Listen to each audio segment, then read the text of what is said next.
Assalamualaikum warahmatullahi wabarakatuh. Bersama saya Muhammad Syahmi bin Abu Hassan.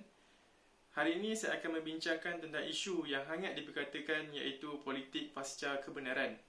Berdasarkan laporan akhbar Sinar Harian yang bertarikh 13 Oktober 2020 menyatakan bahawa suatu bentuk helah penipuan telah dilakukan oleh Presiden Parti Keadilan Rakyat PKR, iaitu Datuk Seri Anwar Ibrahim, yang mendakwa bahawa beliau mendapat pungutan suara majoriti untuk menumbangkan kerajaan adalah suatu helah penipuan semata-mata.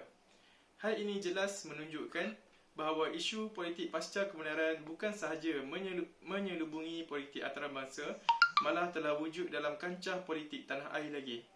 Secara umumnya, isu yang akan dibahaskan ini bermaksud hujah yang diguna pakai hanyalah berlandaskan emosi serta kepercayaan peribadi, sehingga sanggup mengetepikan kebenaran semata-mata bagi menarik pengaruh atau sokongan majoriti masyarakat demi memenuhi nafsu diri semata-mata.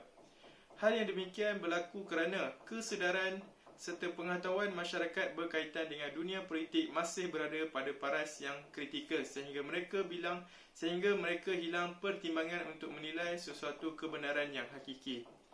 Hal yang demikian jelas bertentangan dengan konsep falsafah yang menuntut masyarakat untuk cinta terhadap ilmu pengetahuan serta menyeru masyarakat untuk menggunakan kebijaksanaan dalam merungkai dan membuktikan kebenaran. Oleh itu, tanpa membuang masa lagi, bagi merungkai dengan lebih mendalam berkaitan dengan konsep falsafah sejahtera ke atas politik pasca kebenaran, para pengkaji akan membahaskan tentang sejarah penubuhan isu tersebut, kesan terhadap masyarakat dan negara, situasi semasa yang berkaitan, dan usaha bagi menangani isu tersebut. Sekian saja, terima kasih.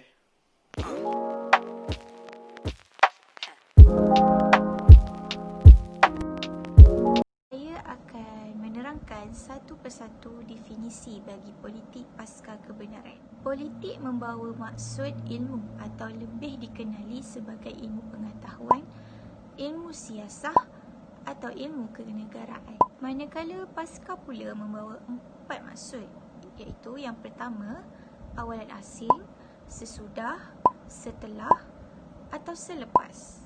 Kebenaran pula bermaksud perihal benar, izin atau sesuatu yang benar. Bagaimana pula dengan politik pasca kebenaran? Mari kita lihat. Politik pasca kebenaran ini bermaksud emosi atau kepercayaan peribadi yang menjadi taruhan sehingga segala kebenaran sudah tidak relevan lagi. Hal ini demikian kerana apabila seseorang itu terlalu obses dengan kepercayaan diri sendiri sehingga mereka sanggup mengenepikan segala kebenaran sehingga matlamat dan cita-cita mereka tercapai. Oleh itu, penindasan akan berlaku terhadap individu atau golongan tertentu bagi mendapatkan kuasa, kepercayaan atau pengaruh daripada orang lain. Maka akan terjadinya money politik atau dengan lebih jelasnya wang tepi bagi mendapatkan pengaruh atau pengikut yang ramai.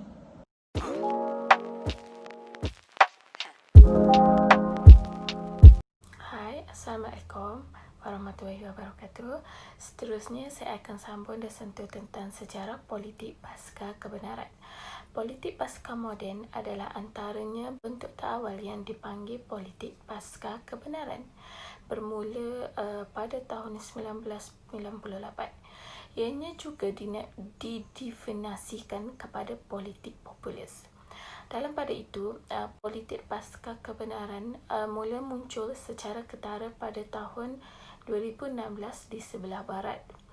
Dua peristiwa penting berlaku yang berkait rapat dengan politik dunia, iaitu di mana kemenangan Donald Trump sebagai Presiden Amerika Syarikat dan referendum Brexit di Britain adalah memberi kesan kepada politik pasca kebenaran. Walau bagaimanapun, di dalam sejarah masa kini, ia sudah menjadi satu fenomena sesat apabila ianya digunakan secara rasmi dan meluas di dalam kalangan masyarakat di sana. Selain itu, Donald Trump dikenali sebagai pembohong terbesar kerana sepanjang kempen pemilihan raya, perkara yang disampaikan oleh beliau satu pun tidak berdasarkan fakta yang sahih. Dalam pilihan raya yang lepas, Donald Trump muncul sebagai pemenang dapat menewaskan Hillary Clinton. Hillary Clinton dari Parti Demokrat mempunyai kira-kira 90% peluang untuk menumpaskan Donald Trump, iaitu calon Republikan. Donald mendapat 290 undian, manakala Hillary mendapat 232 undian. Seterusnya, Donald Trump disokong oleh masyarakat pengundi yang terdiri daripada warga kulit putih, konservatif, Kristian tegar dan mereka semua berlatar belakangkan ekonomi kelas pekerja. Mereka percaya segala isu yang disampaikan oleh Donald Trump ialah benar. Seterusnya, Donald Trump juga disiasat di atas penyalahgunaan kuasa dan didakwa di Dewan Perwakilan Amerika Syarikat. Dalam pada itu, saya akan meneruskan dengan kepada sejarah tokoh kita yang kedua, iaitu di Malaysia sendiri. Bekas Perdana Menteri, iaitu Najib bin Razak. Ini kerana tuduhan besar jenayah bunuh yang dikaitkan ke atas diri beliau. Oleh itu, antara langkah perlu diambil oleh beliau adalah dengan memencil dan memperkecilkan tuduhan tersebut dengan keyakinan diri sendiri. Oleh daripada itu, apabila penyokongnya yakin segalanya akan berjalan dengan lancar, lama-kelamaan pembohongan Najib akan tersebar dengan sendirinya kerana beliau merupakan bekas Perdana Menteri di Malaysia. Seterusnya, kesan daripada itu, masyarakat di Malaysia sekali lagi akan dikelirukan dengan pembohongan beliau. Sebagai lawannya, pasca modernisme dapat menerapkan lagi budaya yang lebih majmuk di kalangan masyarakat yang harmonik. Akhir kata, jika Donald Trump dikenali sebagai seorang penipu yang berjaya, talkon yang kaya hasil daripada menipu cukai boleh jadi presiden negara terkaya dunia, apatah lagi Najib bin Abdul Razak yang berdarah pendekar Bugis. Selain Donald Trump, Najib bin Abdul Razak juga layak dikenal sebagai bapa Polstrat di dalam sejarah Malaysia, iaitu merupakan bapa politik pasca kebenaran. Sekian sahaja daripada saya. Terima kasih. Assalamualaikum.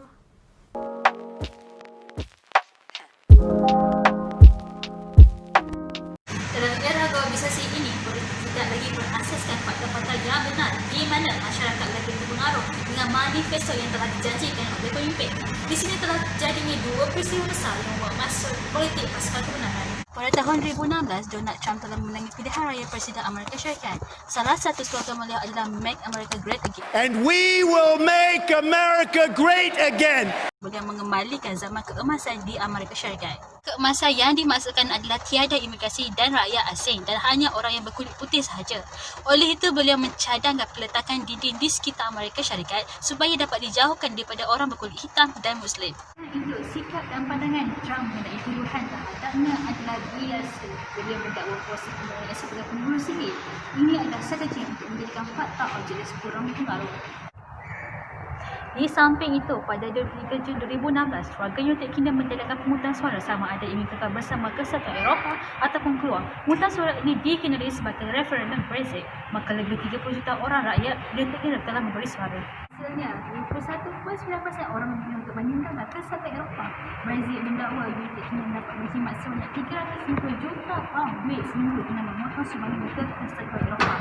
Hal ini dapat menarik perhatian rakyat United Kingdom di mana mereka menyuarakan pendapat mereka melalui media sosial, komen dan kampanye.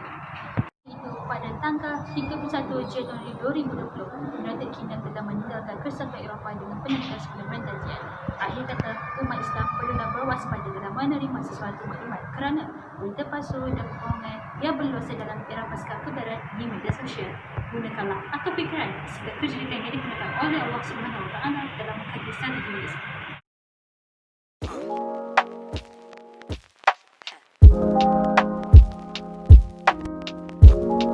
Assalamualaikum warahmatullahi wabarakatuh. Saya Nur Fazliatul Najihah. Hari ini akan membincangkan tentang topik implikasi daripada penyebaran berita palsu di dalam fenomena politik pasca kebenaran. Umum mengetahui apabila kita melakukan sesuatu perkara, pasti kesan atau hasilnya yang kita akan lihat dahulu. Begitu juga dalam fenomena ini. Pada masa kini, ramai masyarakat telah mula membuka mata tentang betapa bahayanya fenomena ini dalam kalangan masyarakat. Ini juga berkaitan dengan kemenangan Donald Trump pada tahun 2016 sebagai Presiden Amerika Syarikat, di mana memberikan kesedaran yang lebih meluas kepada orang ramai tentang bahayanya penipuan dalam politik dan juga penyebaran berita palsu. Ini dapat memberikan kesan yang besar terhadap individu, bangsa ataupun negara. Namun, apakah kesannya hanya negatif semata-mata? Adakah juga terdapat positif yang baik daripada fenomena ini? Mari kita kupas. Antara kesan yang dapat dilihat melalui fenomena ini ialah ianya mewujudkan masyarakat yang kurang daya pemikiran dan kurang kesedaran.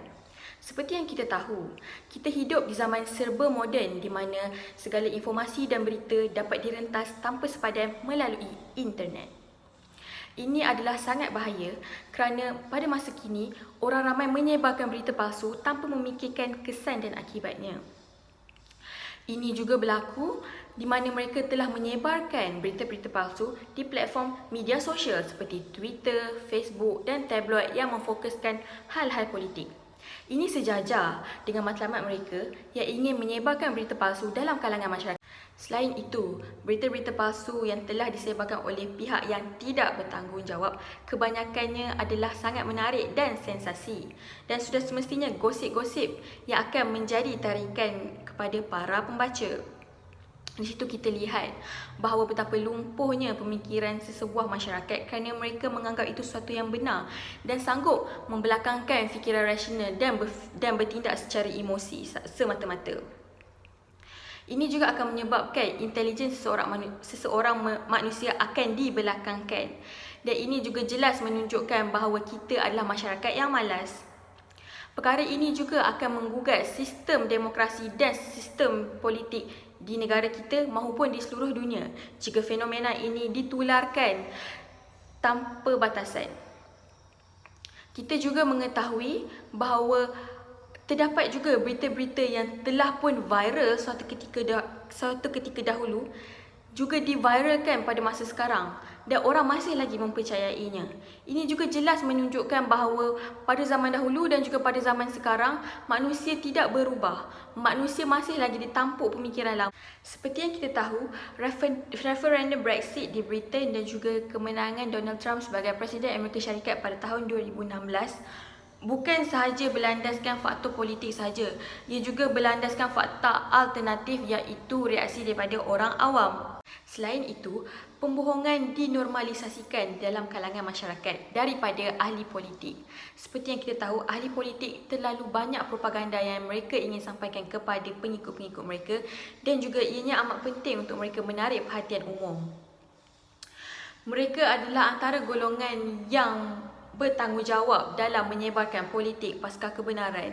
Mereka berlumba-lumba menipu untuk mengekalkan kuasa dan memenangi hati rakyat. Ini juga dikaitkan dengan penyakit populisme yang sangat popular dalam kalangan ahli politik. Antara lakonan mereka yang masyhur adalah menangis di hadapan rakyat untuk meraih simpati dan juga mereka menipu di dalam sidang parlimen demi untuk menyebarkan berita palsu dan meyakinkan rakyat dengan perkara yang tidak benar. Sudah terang lagi bersuluh, hal ini jelas akan menggugat kesejahteraan negara dan akan mewujudkan pergaduhan di antara parti-parti politik lain, termasuklah penyokongnya iaitu rakyat sendiri. Mereka yang suka menerima pembohongan dan juga membelakangkan fikiran rasional saja yang merasai kenikmatan daripada pembohongan ahli politik ini, sedangkan ianya adalah sesuatu yang tidak wajar.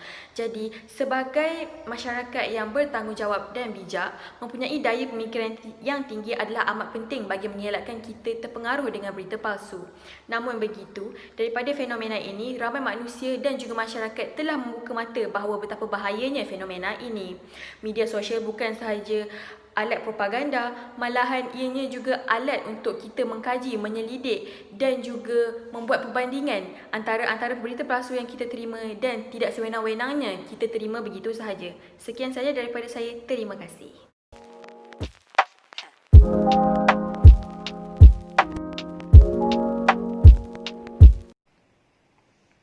Assalamualaikum, saya Nur Ainul Adlina. Hari ini saya akan membentangkan tajuk Usaha Menangani Pemalsuan Berita Berdasarkan Falsafah Sejahtera. Dalam dunia yang ideal, pemimpin yang bersikap benar dalam memerintah sebuah negara itu sukar ditemui pada masa kini. Menurut Bauman, pemalsuan dan memanipulasi suatu perkara atau tindakan telah menjadi hasrat manusia tersendiri. Malahan pergerakan radikal dalam diri manusia telah mencapai tahap di mana bukan lagi tindakan fizikal maupun bukan fizikal yang mengawal individu tersebut. Dengan wujudnya falsafah sejahtera dalam diri seseorang yang mana menghubungkan antara falsafah pendidikan kebangsaan dan rukun negara, mampu mengubah trend membenarkan sesuatu hal kerana disukai serta salah kerana dibenci. Yang pertama, laman web merejat penyebaran berita palsu. Menurut Aristoteles telah mengulas bahawa internet telah mengorak pergerakan manusia, malah ianya juga menjadi penunjuk arah kepada manusia tentang kehidupan dunia. Malah menurut Valentino, masyarakat lebih mudah menerima sesuatu berita dengan menggunakan emosi kerana kebenaran telah digabungkan bersama emosi serta ketidakpercayaan diri yang tinggi dalam diri individu. Masyarakat kini lebih cenderung mempercayai sesuatu berita melalui pembacaan artikel di laman sosial yang dikeluarkan daripada pelbagai pihak tanpa memeriksa kesahihannya terlebih dahulu. Pihak Suruhanjaya Komunikasi dan Multimedia (SKMM) telah menubuhkan portal sebenarnya.my untuk membantu masyarakat menyemak berita yang ada di laman sosial, laman sesawang, mesej segera dan sebagainya sebelum mempercayai dan menyebarkan berita tersebut. Dengan adanya falsafah pendidikan kebangsaan dalam diri masyarakat, mereka akan lebih berhati-hati semasa membaca sesuatu berita. Dengan tidak memandang daripada satu pandangan sahaja, malah mencari fakta dan pandangan yang sahih akan mewujudkan keharmonian dan kemakmuran dalam masyarakat dan negara. Yang kedua, kebebasan bersuara dengan batasan. Dalam era politik pasca kebenaran ini, segala hujah atau fakta yang kurang dipengaruhi kerana Amy Wang 2016 mengatakan bahawa perkataan post-truth telah menjadi 2016 Word of the Year di dalam Oxford Dictionaries setelah berlakunya kes Brexit di Amerika.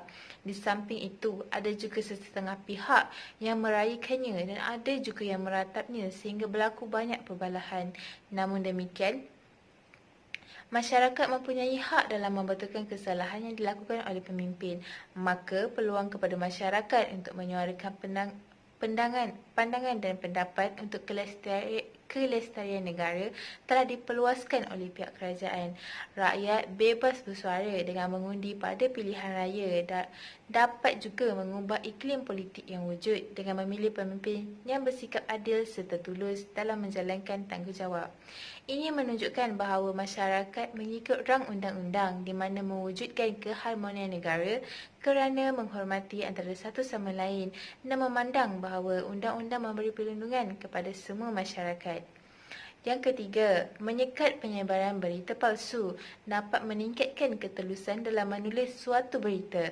Ini mengakibatkan penulis artikel serta berita lebih berhati-hati dan bertanggungjawab terhadap penulisan mereka sebelum disebarkan. Namun, pihak tersebut dibenarkan untuk membetulkan kesalahan dalam penulisan mereka lalu melaporkan berita yang benar serta tulus untuk dibaca oleh masyarakat. Pemikiran yang kritis dan inovatif serta mengetahui integriti maklumat yang disampaikan dapat merangsang minda untuk lebih berfikiran secara rasional. Maka dengan adanya kesedaran ini dapat membendung dan menghentikan fenomena pasca kebenaran di dalam politik serta ketulusan dalam penyampaian suatu berita akan lebih terjamin. Jelaslah bahawa langkah untuk memerangi penyebaran berita palsu adalah sangat penting dalam menjadikan sebuah negara itu aman dan harmoni. Ketidaktelusan pemimpin haruslah dihapuskan untuk kesejahteraan negara. Hal ini juga dapat mengekalkan rasa tanggungjawab masyarakat kepada diri, agama dan negara bagi mencapai sebuah negara yang lestari. Sekian itu sahaja daripada saya.